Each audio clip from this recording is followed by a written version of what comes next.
aprender a dividir ela em partes. Primeiro, confissão. Segundo, súplica. Terceiro, congratulação ou gratidão, se você acha melhor. Então nós temos que ser grato a Deus por tudo que Ele fez. Aleluia. Então, para que nós viemos diante de Deus, nós temos que nos colocar diante dele com a mente.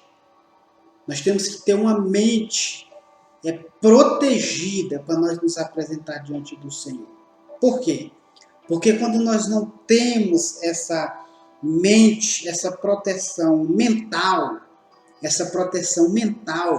muitas coisas vai roubar o nosso pensamento. Uma mensagem no WhatsApp, o story do Facebook, do Instagram, e assim por diante. A sua mente ela vai ficar divagando, ela vai devagar, então você tem que trazer essa sua mente para fixar no lugar aonde você quer. E em quarta parte, você vai ter que você tem a oração vocal. Olha só, a oração vocal é onde você vai expressar, você vai usar a sua voz, até mesmo para você ouvir aquilo que você está dizendo. Aquilo que você está se apresentando diante de Deus. Você vai ter que falar, usar a sua voz, se expressar. Que é isso que Jesus perguntava uma vez quando ele ia fazer um milagre. Ele perguntava, o que tu queres que eu te faça? Por quê? Porque nós temos que entender as nossas orações. E Deus quer ouvir a nossa voz. Então nós temos que verbalizar. Você tem que verbalizar aquilo que está no seu coração. Porque Deus, por mais que Ele saiba aquilo que está na sua mente, que Ele saiba aquilo que está no nosso coração, mas Ele nos deu a boca, para nós falar. E Ele quer que nós falamos com Ele. Aleluia.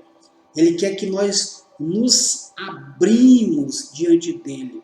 Ele quer que nós viemos abrir o nosso coração diante dEle. Porque Ele não fez um robô, Ele nos fez com fala. E Ele quer que nós falamos. É por isso que nós temos que usar a verbalização. Nós temos que falar. Nós temos que aprender a falar. Porque Deus gosta de ouvir. Aleluia. Deus, Ele gosta de ouvir. E Ele quer que nós falamos diante dEle. Aleluia. No Salmo 77, o verso de número 1, olha só, eu quero ler com você. Diz assim, ó, elevo a Deus a minha voz. Olha só, como que nós temos que aprender a orar? Elevo a Deus a minha voz e clamo. Elevo a Deus a minha voz para que me atenda. Aleluia. Por mais que Deus saiba que você tem algo no seu coração, porque muitas pessoas dizem, não, eu estou orando aqui no Espírito. Isso é válido, mas não é uma regra. Ele quer ouvir a nossa voz. E você vê que no Salmo 77, no versículo 1, está repetindo 2 vezes. Quando você vê repetição na Bíblia, é porque nós temos que enfatizar e usar isso com mais veemência. É por isso que ele diz assim, ó, no Salmo 77, o versículo 1, diz assim, ó, elevo a Deus a minha voz e clamo. Aí novamente ele diz, elevo a Deus a minha voz para que Ele me atenda. Aleluia. Bendito seja o nome do Senhor. Porque Deus ama ouvir os seus filhos. Aleluia. Por mais que Ele saiba que você está enfrentando, que nós venhamos enfrentar algumas coisas nas nossas vidas, mas Ele quer ouvir nós falar, porque Ele gosta de se comunicar com seus filhos, de ouvir a sua voz. Então este é o quarto passo da parte, de nós dividir a oração em partes. Observe bem. Então você tem que usar a sua voz. É vocal. Então nós temos que entender isso. Nós temos que entender isso com muita veemência. Então observe bem. A oração, ela tem que ser uma oração expirada. Porque a partir do momento que você entra em oração e você começa a falar, então você tem que ter expiração. Então quem que vai te dar essa inspiração? Quem vai te dar essa inspiração é o Espírito Santo. Aleluia. Uma oração inspirada. Isso está escrito lá em Romanos, no capítulo 8 e o verso de número 26. Eu quero ler aqui com você, capítulo 8, versículo de número 26 de Romanos. Aleluia. Bendito seja o nome do Senhor. Graças a Deus. Aleluia. Glória a Jesus. Romanos 8, versículo 26. Olha só o que o texto está nos dizendo. Ao versículo 26. Diz assim, ó, também o Espírito semelhantemente nos assiste em nossas fraquezas, porque não sabemos orar como convém, mas o mesmo Espírito intercede por nós sobremaneira com gemidos inexprimíveis. Aleluia.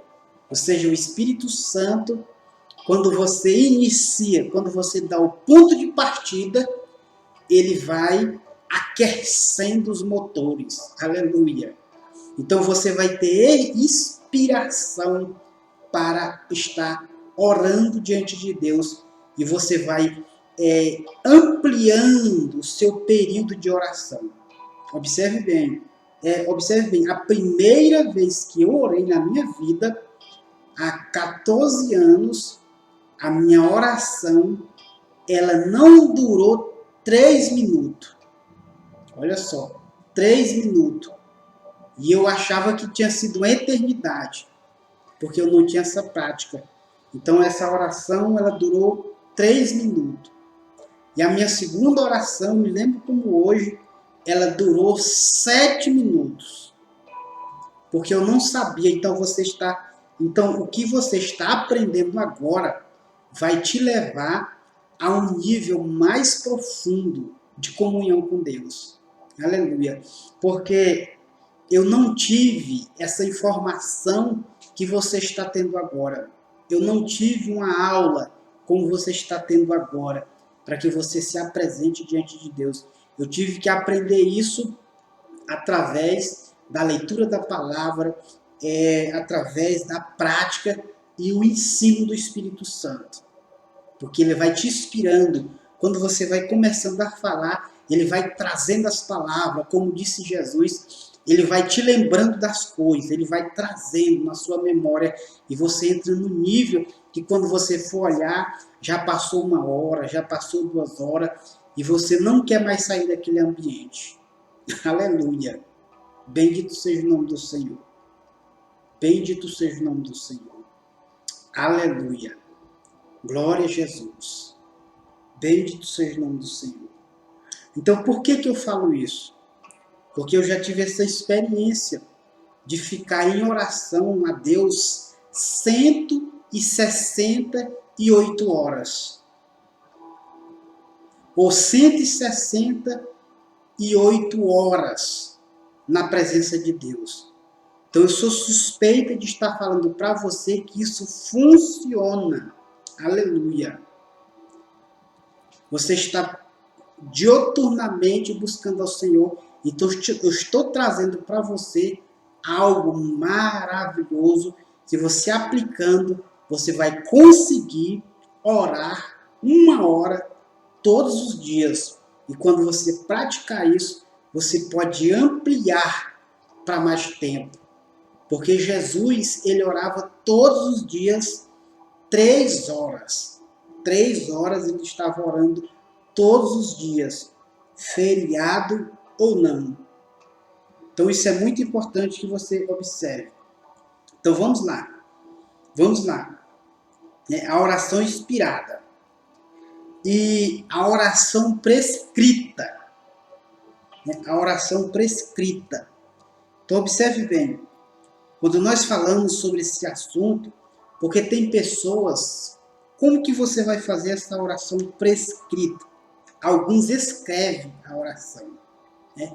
Outros, eles leem as suas orações. Outros acompanham através da palavra. Você pode orar recitando as palavras. Você ora recitando as palavras. Eu me lembro que eu fiz uma oração em 2017, eu escrevi essa oração. E essa oração, quando eu estava escrevendo, e nessa oração eu estava orando a Deus, que eu estava querendo ser pai. Em 2017, eu escrevi essa oração. Aleluia. E graças a Deus, Deus me agracia com essa bênção. Então observe bem, 2017, nós estamos agora em 2022. Olha só, essa oração que eu escrevi, ela está se cumprindo agora. Aleluia. Então você tem que entender também que tem a oração prescrita. E temos, então você vai anotando, e temos a oração em público. A oração em público é aquela oração que tem um efeito poderoso, porque é onde muitas pessoas elas estão se ajuntando no mesmo propósito. Assim como Pedro estava na prisão e a igreja estava reunida orando para que Pedro fosse liberto. E o anjo foi lá e libertou a Pedro, porque era uma oração pública, uma oração onde muitas pessoas estavam se ajuntando para fazer esta oração, para que Deus viesse mover a favor dos seus desejos e do seu objetivo. Então olha só como que isso é importante. E a outra parte é a oração particular. A oração particular. Olha só, a oração pública, eu quero ler aqui em Mateus, no capítulo, para nós seguirmos para frente, Mateus capítulo 18, versículo 19. Olha só o que o texto está nos dizendo. Mateus capítulo 18 e o versículo de número 19. Que diz assim, ó: em verdade também vos digo, que se dois dentre vós sobre a terra concordares a respeito de qualquer coisa, que porventura pedires, ser-lhe-á concedida por meu Pai que está nos céus. Aleluia. O escritor ao Evangelho de Mateus está falando as palavras de Jesus, que ele está dizendo: se dois concordarem a respeito de qualquer coisa, então meu Pai vai atender. Essa oração pública, uma oração coletiva. Essa oração coletiva, onde tem concordância, ela tem um grande efeito. Então observe bem. Deixa eu só voltar aqui para você entender, se você estiver anotando. Então, primeira parte, confissão. Segundo, súplica. Terceiro, congratulação ou gratidão. Quarto, vocal. Quinto, expirada. Sexto, pública. E sétima, a oração particular. Oração particular. Observe bem como a oração ela tem alguns níveis. Mateus, eu quero ler aqui com você em Mateus, no capítulo 6, é o versículo de número 6. Vamos lá. É Bíblia. Então nós temos que entender que a Bíblia é aqui a bússola para nós entendermos a respeito deste assunto. capítulo 6, o versículo de número 6. Capítulo 6, versículo de número 6. Olha só o que o nosso Senhor está nos dizendo. Ele diz assim, ó, versículo 6. Tu, porém, quando orares, ou seja, quando você for começar a orar, quando orares, entra no teu quarto, fecha a porta e orará o teu pai que está em secreto, o teu pai que vê em secreto te recompensará. Mateus capítulo 6, versículo 6. Porque nós temos que entender que a oração ela tem os seus níveis. Então aqui você tem que entender que você tem que ter a sua oração particular. Ele está falando aqui que você tem que ter a sua oração particular. Aleluia. Vai ter momento que você tem que orar particularmente. Porque quando você faz as suas orações particular, no coletivo, você vai orar menos. Era isso que acontecia com Jesus. Ele orava muito tempo no particular. E quando ele saía na cidade, as coisas aconteciam. Apenas com uma palavra, ele resolvia um problema. Porque aquilo que o centurião, ele falou do seu oficial, ele disse, olha, se você disser uma palavra, o meu filho será curado. O meu servo, ele será sarado. Uma palavra. Por quê? Essa palavra porque Jesus, ele